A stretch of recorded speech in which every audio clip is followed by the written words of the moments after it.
자, 이번 동영상에서 설명드릴 펑션은 piecewise 펑션, 그리고 piecewise 펑션과 매우 밀접한 관계가 있는 absolute 펑션에 대해서 이야기를 해드릴게요. piecewise 펑션은 뭐 새로운 어떤 펑션이라기보다는 어떤 펑션을 도메인의 구간에 따라서 여러 가지 형태로 표현하는 형태를 우리가 piecewise 펑션이라고 합니다. 그래서 여기에 나타나는 것처럼 x가 네게티브 2보다 작을 때는 네게티브 x 마이너스 6를 따라가고 x가 네게티브 2와 1 사이에서는 네게티브 x 스퀘어, x가 1보다 클 때는 x-3라는 세 개의 different piece를 따라가라 라는 이야기고, 그러면 그래프를 보면 맨 왼쪽 네게티브 2보다 작은 곳에서는 요 직선을, 그 다음에 quadratic 포뮬러를 따라가고, 그 다음에 1보다 큰 곳에서는 이쪽을 간다. 자, 이쪽에는 이퀄이 포함되어 있지 않고 이쪽에 이퀄이 포함되어 있고, 하지만 얘네 둘은 x가 네게티브 2인 곳에서 같은 점으로 들어가기 때문에 컨티뉴어스하게 연결되는 것처럼 보입니다. 이쪽에서는 플러스 이퀄이 이쪽에 인클루드 되어 있고 이쪽에서는 이퀄 사인이 없죠. 그렇기 때문에 요 쿼드러릭 포뮬라의 마지막 부분, 쿼드러릭 펑션의 마지막 부분에 그 include 했다라는 식으로 fill in 되어 있는 서클을 그렸고, 여기 empty 된 서클이 표현하는 것은 요 값은 포함되어 있지 않다라는 것을 의미합니다. 이렇게 여러 가지 피스로 그동안 배웠던 많은 종류의 펑션을 여러 가지 피스로 도메인에 따라서 연결시켜 놓은 것을 우리가 piecewise 펑션이라고 그러고, 이런 piecewise 펑션을 이용하면 아주 복잡한 형태, even 우리가 어떤 그 다이어그램 같은 그런 그림 같은 것도 이런 piecewise 펑션을 이용해서 표현할 수 있어요. 자, 이거는 선생님이 몇 가지 펑션을 이용해서 유명한 배트맨의 로고를 한번 그려봤는데요. 글씨가 작아서 잘 보이지 않겠지만 일부러 뭐 이걸 볼 필요는 없고, 이런 여러 가지 펑션을 이용해서 이런 식으로 표현할 수 있다. 지금 여기에 있는 스트레이트 라인들이라든지 이런 커브라든 것들이, 이런 것들이 지금 여러 개의 그 펑션들로 조합되어 있는 그런 배트맨 로고를 그래프를 이용해서 만들 수 있는 거고, 전부 piecewise 펑션으로 도메인을 조정해 가면서 그래프를 만들 수 있는 겁니다. 학생 여러분들께서도 어떤 자기가 원하는 로고라든지 이런 그림을 한번 그래프를 그려보는 연습을 해보면 그래프의 트랜스포메이션이라든지 여러 종류의 그래프에 대한 아이디어를 완벽하게 이해하는 데 아주 큰 도움이 될 테니까 한 번씩 꼭 시간 내서 이런 식의 로고를, 꼭 배트맨일 필요는 없겠죠. 그만 만들어 보면 좋겠습니다. 자, absolute 펑션은 두 가지 종류로 표현할 수 있는데, 지금 이쪽에 있는 펑션은 y equal f of x에다가 전체 absolute를 씌운 형태에 해당하고, 이쪽에 있는 그래프는 input value인 x의 absolute를 씌운 경우에 해당하는 그래프입니다.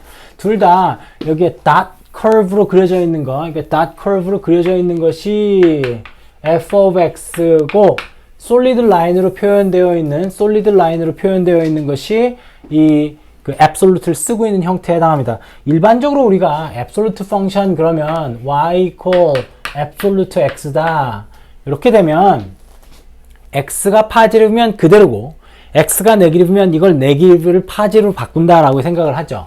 근데 우리가 네게티브 2에다가 absolute를 쳤을 때 이게 2가 된다는 사실은 누구나 다 알고 있는데, 여기서 조심해야 되는 거는 네게티브 2를 2로 만드는 게 앞에 붙어 있는 네게티브 사인을 지우는 게 아닙니다. 앞에 있는 네게티브 사인을 없앤다, 이런 매스메리컬 프로세스는 없어요. 매스메리컬 프로세스상으로 앞에 있는 부호를 지우는 게 아니라 이 네게티브 2 값에다가 이 앱솔루트의 결과로 마이너스를 곱해서 플러스로 터닝 시키고 있는 겁니다. 그러니까 지금 여기에 있는 y equal absolute x라는 그래프를 그리기 위해서 우리는 y equal x는 그냥 y equal x가 돼요. 만약에 x가 0보다 크거나 같다라면, 근데 x가 0보다 작다라면 요 x가 파지티브 된다. 요 x가 네게티브니까 얘를 파지티브 하기 위해서 우리가 해야 되는 것은 마이너스 x다. 요렇게 되겠죠. 마찬가지로 어떤 펑션 f of x가 있을 때 이 f of x에 absolute를 씌운다라는 것을 우리가 piecewise 펑션으로 이해해 보자면, 얘는 그냥 f of x예요. 만약에 f of x가 0보다 크거나 같다라면, 만약에 f of x가 0보다 작다라면 simply 이 f of x 앞에다가 마이너스를 붙여주는 형태가 됩니다. 아시겠죠? 그래서 우리가 turn positive라는 것이 네거티브 사인을 쓸 수 없다라는 표현이 아니라는 거. turn positive 하기 위해서 어쩔 때는 우리가 반드시 네거티브 사인을 붙여야 될 경우도 있다는 걸 꼭 명심하시기 바랍니다. 자, 이 두 가지 그래프는 앱솔루트가 어플라이 되는 경우에 변화는 아주 특이한 건데 우리가 일반적으로 알고 있는 앱솔루트 펑션은 이 경우에 해당하죠. 펑션 f of x를 turn positive 하기 때문에 원래 x축 아래에 있던 부분을 전부 positive로 위로 올려 플립 오버해서 위로 올려버려야 됩니다. 전부 turn positive 해야 되니까. 이 경우에 대해서는 모두 다 쉽게 잘 알고 있는데 자, 이 경우에 봅시다. 만약에 앱솔루트가 x에 씌워져 있으면 내가 x에다는 네거티브 1을 넣고 싶은데 내가 x에 네거티브 1을 넣고 싶은데 이게 앱솔루트를 쓰는 바람에 실제로 아웃풋으로 나오는 값은 f of 1 값이 나오죠.